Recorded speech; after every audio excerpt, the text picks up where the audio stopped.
Greetings. Welcome to the Federated Hermes Q3 2025 Analyst Call and Webcast. At this time, all participants are in a listen-only mode. A question-and-answer session will follow the formal presentation. If anyone should require operator assistance during the conference, please press star zero on your telephone keypad. Please note this conference is being recorded. I will now turn the conference over to your host, Ray Hanley, President of Federated Investors Management Company. You may begin. Good morning and welcome. Leading today's call will be Chris Donahue, CEO and President, Federated Hermes, and Tom Donahue, Chief Financial Officer. And participating in the Q&A are Saker Nasabi, the CEO of Federated Hermes Limited, and Debbie Cunningham, our Chief Investment Officer for Money Markets. During today's call, we may make forward-looking statements, and we want to note that Federated Hermes' actual results may be materially different than the results implied by such statements. Please review the risk disclosures in our SEC filings. No assurance can be given as to future results, and Federated Hermes assumes no duty to update any of these forward-looking statements. Chris? Thank you, Ray. Good morning. I will review Federated Hermes' business performance. Tom will comment on the financial results. We ended the third quarter with record assets under management of $871 billion, led by gains from our money market and equity strategies. Equity assets increased by $5.7 billion, or 6% from the prior quarter, due mainly to market gains.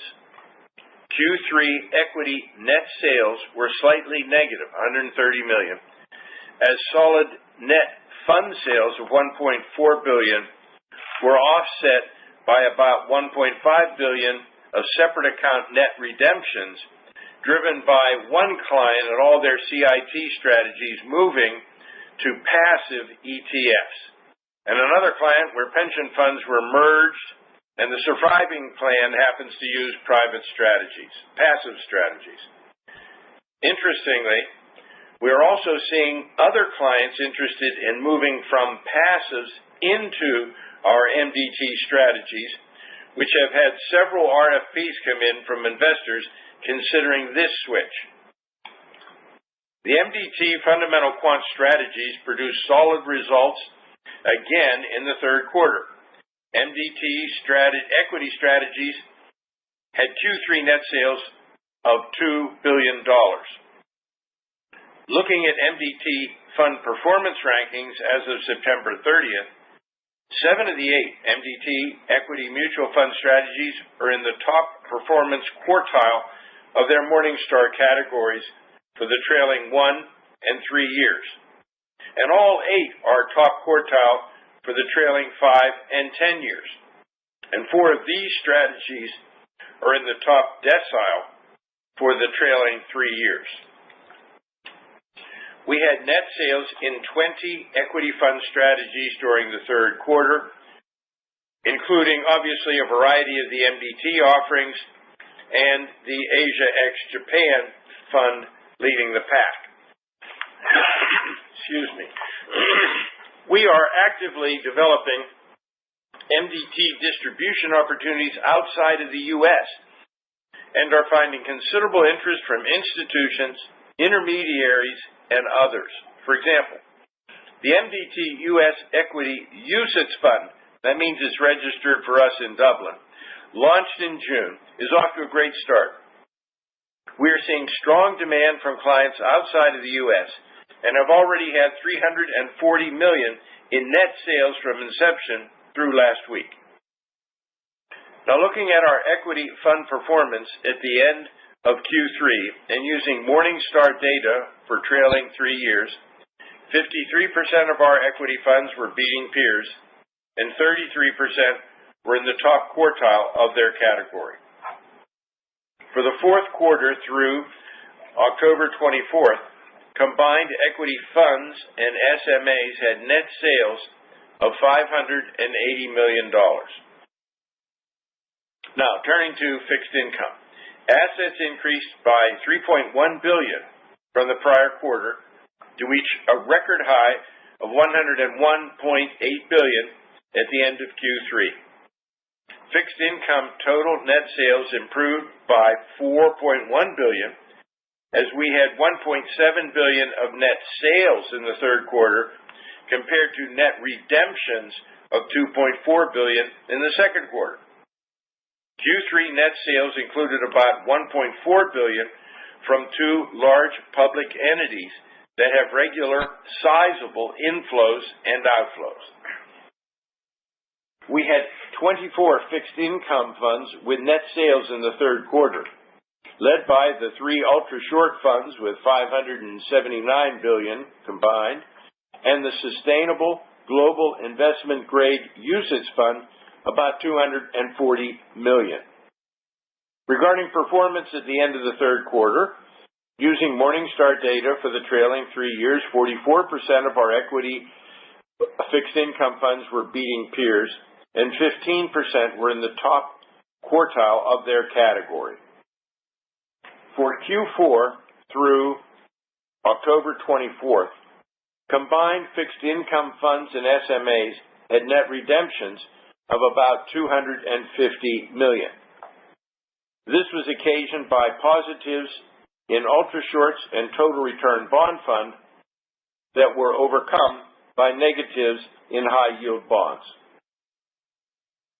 In the alternative private markets category, assets decreased by about $1.7 billion from the prior quarter, mainly due to a $1.1 billion in real estate fund transactions that we have previously discussed, the restructuring of a UK property trust in the third quarter. This fund was successfully managed by us for many years. It was specifically designed for defined benefit clients. There are very few of these left. The liquidity was an important factor. The decision was made to move it to one of the last remaining managers of this type of DB fund, for which we received financial consideration that Tom will address. Real estate also had net redemptions of $446 million from separate accounts in Q3, due mainly to property sales that were driven by a client's change to their asset composition.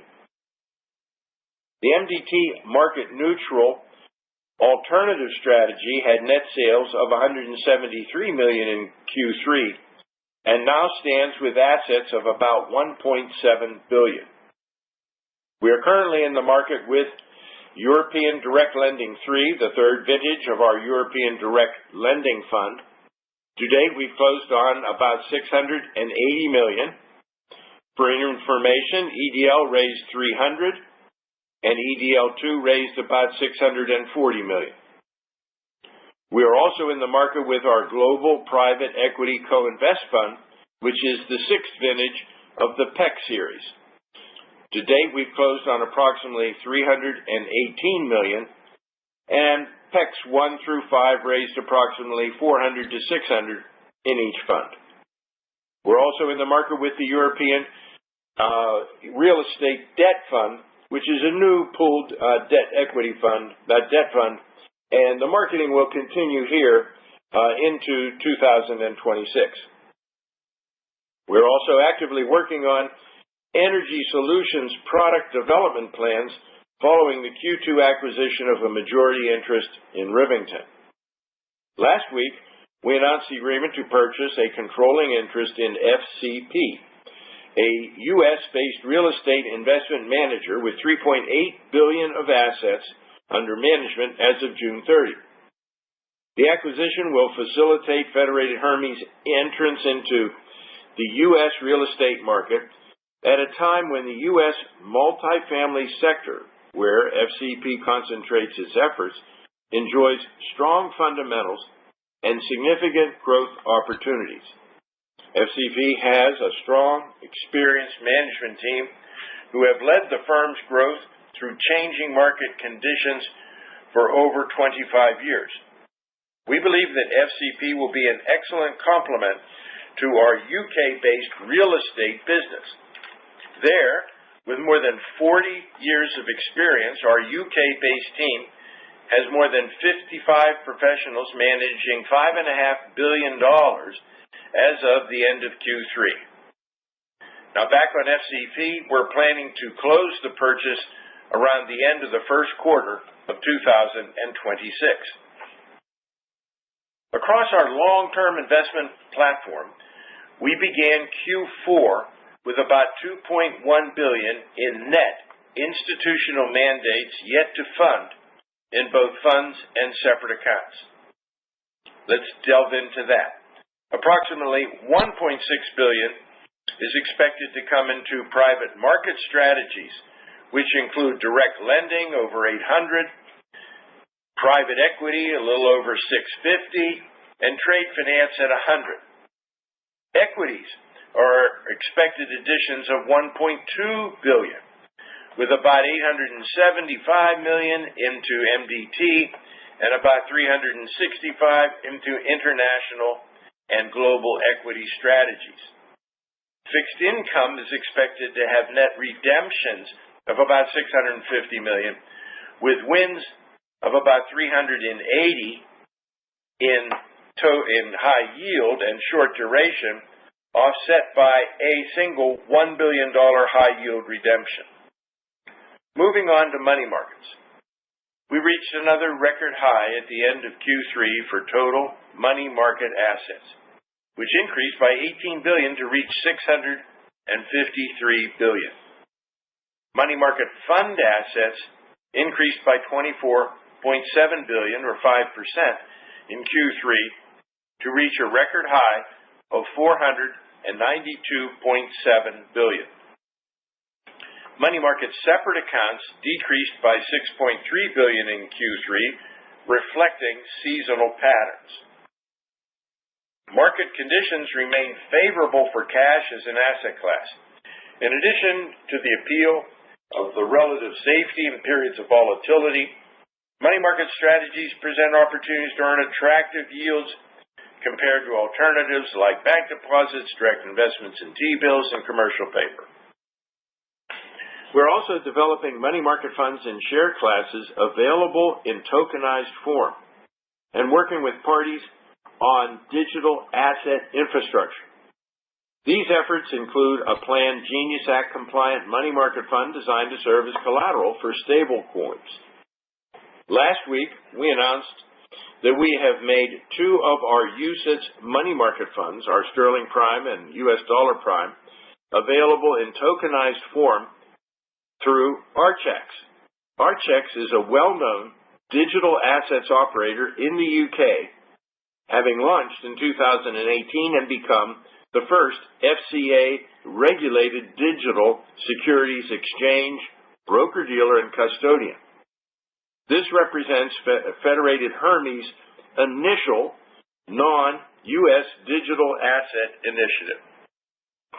The Archex relationship complements our digital efforts, where we are the sub-advisor for the Superstate Short Duration U.S. Government Securities Fund, a private tokenized fund with about $735 million in assets.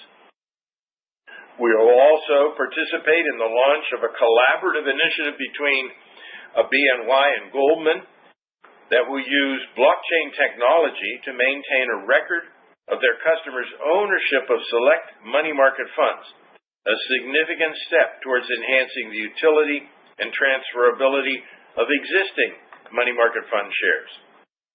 We are exploring numerous other additional digital asset opportunities. We are committed to the digital space, where we expect ongoing innovation and growth. Our estimate of money market mutual fund market share, including sub-advised funds, remained at about 7.11% at the end of the third quarter. Now, looking at recent asset totals as of a few days ago, managed assets were approximately $865 billion, including $645 billion in money markets, $96 billion in equities, $102 billion in fixed income, $19 billion in alternative private markets, $3 billion in multi-asset. Money market mutual fund assets stood at $486 billion. Tom? Chris. For Q3, compared to the prior quarter, total revenue increased $44.6 million or 10%. Revenue from higher money market assets provided $17.6 million of this increase, while higher equity assets added $14.8 million. An extra day in the quarter added $4.9 million. Higher performance fees added $2.4 million, and the Rivington acquisition added $1.2 million. Q3 revenue also included a termination fee of $4.6 million from the restructure of the UK property trust, and this was about 1 year of revenue from that mandate. Total Q3 carried interest and performance fees were $3.6 million compared to $1.4 million last quarter. Approximately $733,000 of the Q3 fees were offset by nearly the same amount of compensation expense. Q3 operating expenses increased by $32.2 million or 10% from the prior quarter, due mainly to higher distribution expense from higher fund assets of $14.2 million. We had about $2 million in transaction costs from the FCP acquisition in Q3 in the professional service fees line.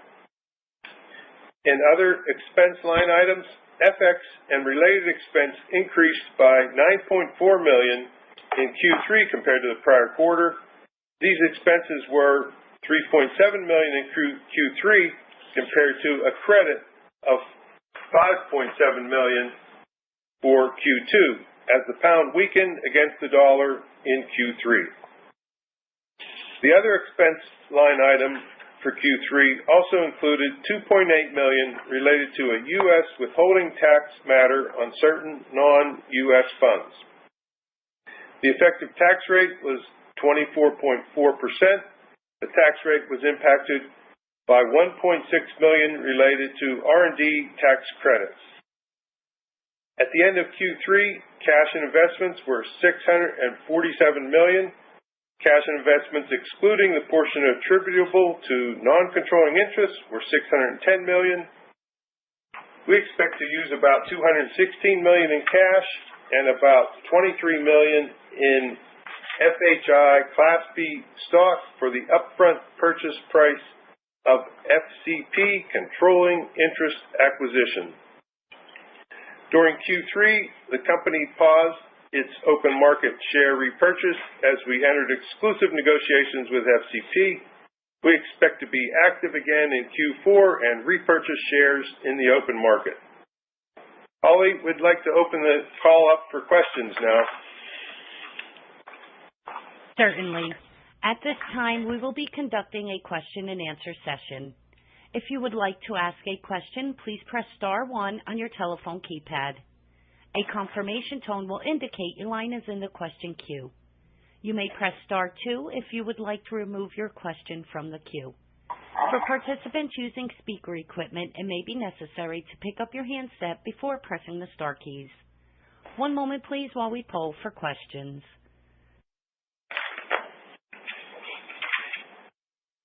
Your first question for today is from Ken Worthington with J.P. Morgan. Hi, good morning. This is Michael Choen for Ken. Thanks for taking my questions today. For my first question, I just wanted to touch on the MDT franchise. I mean, there's clearly some growing momentum there. You called out some new RFPs, a pretty sizable pipeline, as well as some initiatives to expand distribution, more notably outside the U.S. I mean, so how do we think we should kind of frame the potential sizing and maybe the pace of AUM or flows growth of the overall MDT franchise as you continue to scale and as the non-U.S. distribution starts to pull up? I'm just trying to get a sense of how we should frame that opportunity set.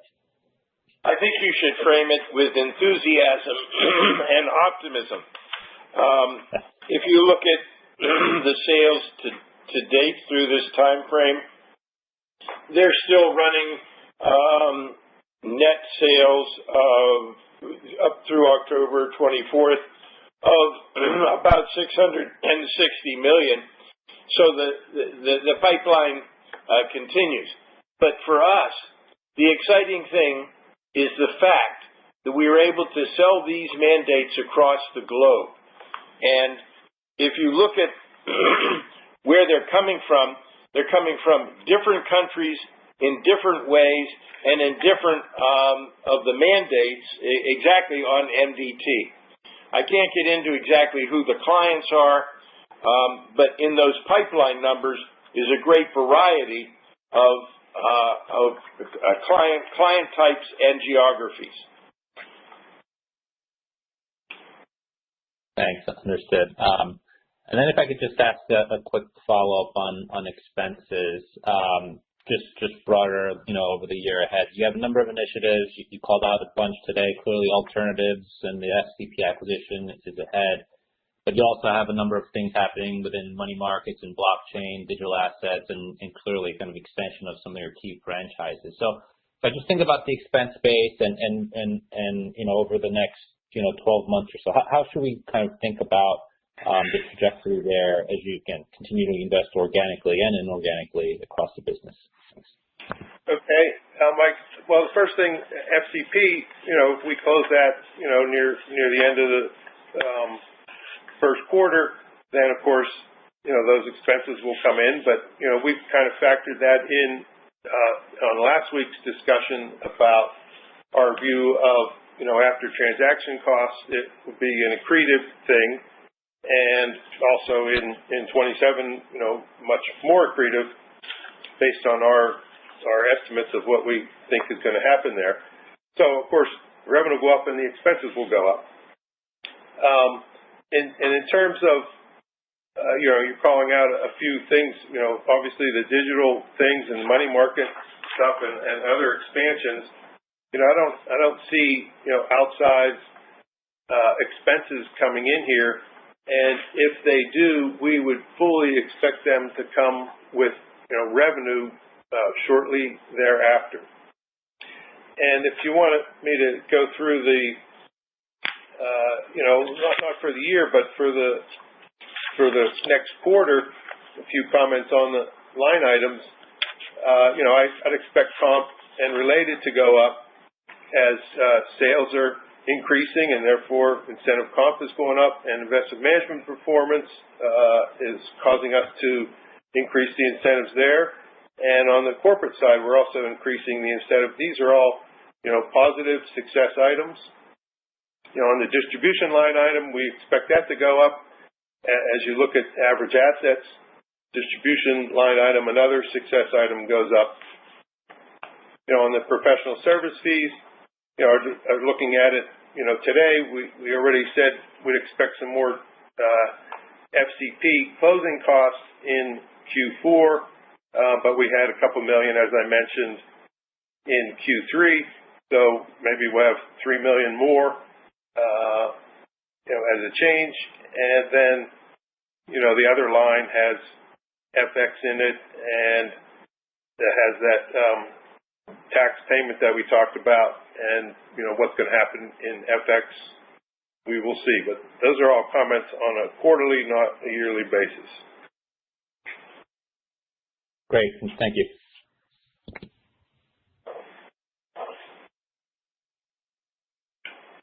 Your next question for today is from Bill Katz with TD Cowen. Good morning. This is Robin Holby on for Bill Katz, and thanks for taking the question. Heading into 2026, what are you hearing from your institutional investors on allocations? Where are you seeing opportunities, and how are you thinking about the pace of deployment for the institutional pipeline? The institutional pipeline, I tried to hint at this a few minutes ago, is very, very strong. As we told you, we've got over $2 billion in it. And if you look into that, the pipeline is to see performance and different countries. So I was a little more general the last time, but we have a Belgium all-cap core MDT big mandate that we've won. In Canada, it's an international leaders mandate that we've won. In the UK, a global equity mandate. In South Korea, a blended MDT Another UK client came into the all-cap core MDT.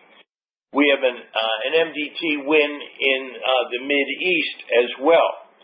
So it's across the board a performance-oriented activity. And then if you look at the style box purity of the various MDT offerings, you get a sense that people are looking at it that way. And then I did hint that we are seeing some clients, this is not an avalanche, don't go writing big hairy articles, that people are looking at what they really own inside a passive or indexed situation and are thinking that maybe they need to look at some of the MDT mandates as alternatives. And Robin, on the terms of the pace of the funding of the pipeline, about 2/3 of it we expect to fund here in the fourth quarter, with the equity and fixed income, equity inflows, fixed income outflows happening this quarter, and about half of the alt funding happening this quarter. The alts usually have a longer tail, so they will continue to fund through the first half of next year, Q1 and Q2 pretty evenly.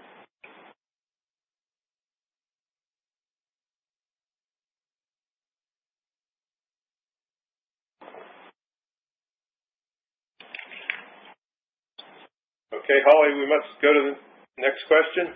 We have reached the end of the question and answer session, and I will now turn the call over to Ray for closing remarks. Okay, well, thank you for joining us. That concludes our call. Thank you. This concludes today's conference, and you may disconnect your lines at this time. Thank you for your participation.